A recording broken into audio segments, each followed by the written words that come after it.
თავდაპირველად დავიწყოთ იმით, რომ პირველებს კონფიდენციალური წყარო უდასტურებს იმას, რომ სისხლიანი ანგარიშწორების შედეგად ის პირები, რომლებიც ამ სისხლიან გარჩევაში იღებდნენ მონაწილეობას და რომლებიც ახლა კლინიკაში არიან მოთავსებული და რომელთა მიმართაც მიმდინარეობს შესაბამისი საგამოძიებო მოქმედებები, მთელი ღამის განმავლობაში შინაგან საქმეთა სამინისტროს თანამშრომლები მათ საცხოვრებელ სახლებში საგამოძიებო მოქმედებებს ატარებდნენ. ჯერჯერობით უცნობია თუ რა ამოიღეს ცხოვრებელი სახლები და რომლებიც ამ სისხლიან ანგარიშწორებაში იღებდნენ მონაწილეობას, თუმცა ფაქტია, რომ ჩხრეკა იმ პირების საცხოვრებელ სახლში, რომლებიც 33 წლის ბიჭის განზრახ-მკვლელობის საქმეში ფიგურირებდნენ, რამდენიმე საათის განმავლობაში გრძელდებოდა. როგორც პირველებს გვაქვს ინფორმაცია, ერთ-ერთი პირი, რომელიც საგამოძიებო უწყების თანამშრომლებმა დააკავეს და რომელიც ახლა კლინიკაში არის მოთავსებული, მას გუშინ გვიან ღამით შინაგან საქმეთა სამინისტროს თანამშრომლებმა დაკავების ოქმი შეუდგინეს, რაც იმას ნიშნავს, რომ მას შემდეგ, რაც მისი ჯანმრთელობის მდგომარეობა გამოსწორდება, მას სახელმწიფო ბრალდების წარმომადგენლები კლინიკაში მოინახულებენ, ბრალის დადგენილებას ოფიციალურად წარუდგენენ და სწორედ ამის შემდგომ იმსჯელებს საქალაქო სასამართლოს მოსამართლე აღკვეთი ღონისძიების შეფარდებასთან დაკავშირებით. საგამოძიებო უწყება სისხლიანი ანგარიშწორების საქმეზე 3 მუხლით აქვს გამოძიება დაწყებული, თუმცა ჯერჯერობით უცნობია რას ედავებიან იმ ადამიანებს, რომლებსაც სამინისტროს თანამშრომლებმა უკვე დაკავების ოქმი წარუდგინეს. როგორც გითხარით, 2 პირი ამ დრომდე რჩება კლინიკაში, მათ უკვე აქვთ დაკავების უпростоრედ დაკავებულების სტატუსი და სავარაუდოდ დღის განმავლობაში თუ მედიკოსები მისცემენ პაციენტებს და შინაგან საქმეთა სამინისტროს თანამშრომლებს იმის ნებართვას და დართავენ უფლებას, რომ პაციენტები სასამართლოში გადაიყვანონ, ამის შემდგომ უკვე მოსამართლემ უნდა იმსჯელოს 33 წლის მამაკაცის განზრახ-მკვლელობის საქმის ბრალდებულების საქმეზე.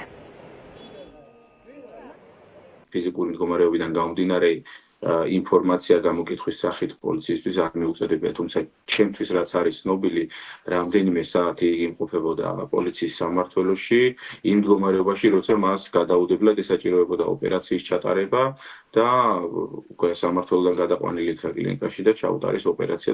დღეს მდგომარეობით იმყოფება დამაკმაყოფილება. ერთადერთი რაც ჩემთვის არის ცნობილი, გუშინ საღამოს საათებში საგამოძიებო ორგანომ დააკავა დაკავების ოქმი შეადგინა ჩემი დასაცავი პირის მიმართ. თვითონაც მძიმე ფსიქოლოგიურ მდგომარეობაშია, გარდა იმისა, რომ კლინიკაში გადის თვითონ მკურნალობას და ფიზიკურადაც არ არის კონდიციაში, თვითონაც მძიმე ფსიქოლოგიურ მდგომარეობაშია, ვინაიდან საკუთარი ბავშვობის მეგობრის გარდაცვალება ჩემგან გაიგო. სავარაუდოდ დღის ბოლომდე ველოდებით უკვე ოფიციალურად ბრალის წარდგენას.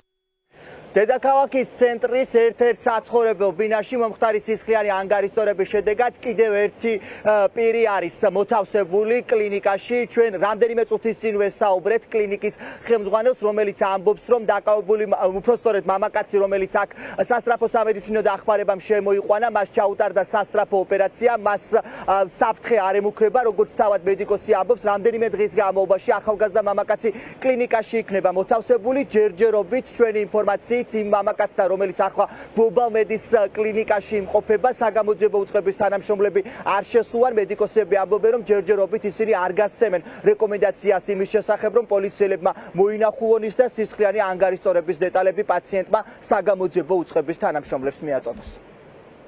პაციენტს მიყენებული ჰქონდა 2 ცეცხლსროლი ჭრილობა, გულმკერდის და წვივის არეში, გუშინ ჩაუტარდა ტრავმატოლოგიური ოპერაცია, წვივისძვლის ფიქსაცია, გარე საფიქსაციო მოწყობილობით. პოსტოპერაციულ პერიოდში პაციენტის მდგომარეობა სტაბილურია. საგამოძიებო სამუშაოები მასთან არ მიმდინარეობს, გამომდინარე პაციენტის მდგომარეობიდან. ამჟამად პაციენტი თავს დამაკმაყოფილებლად გრძნობს. პაციენტი განაგრძობს მკურნალობას ზოგადი ქირურგიის განყოფილებაში, არის ექიმების მეთვალყურეობის ქვეშ, რამოდენიმე დღე დაყრდნობა კლინიკაში.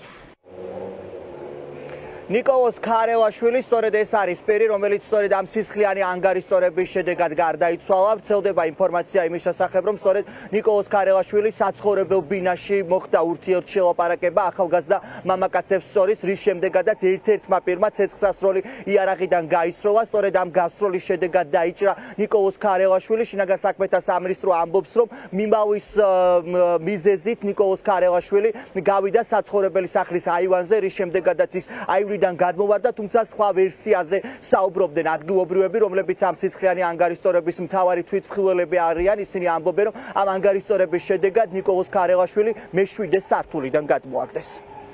პირველების პირდაპირ ეთერში ირაკლი ბახტაძე საუბრობდა.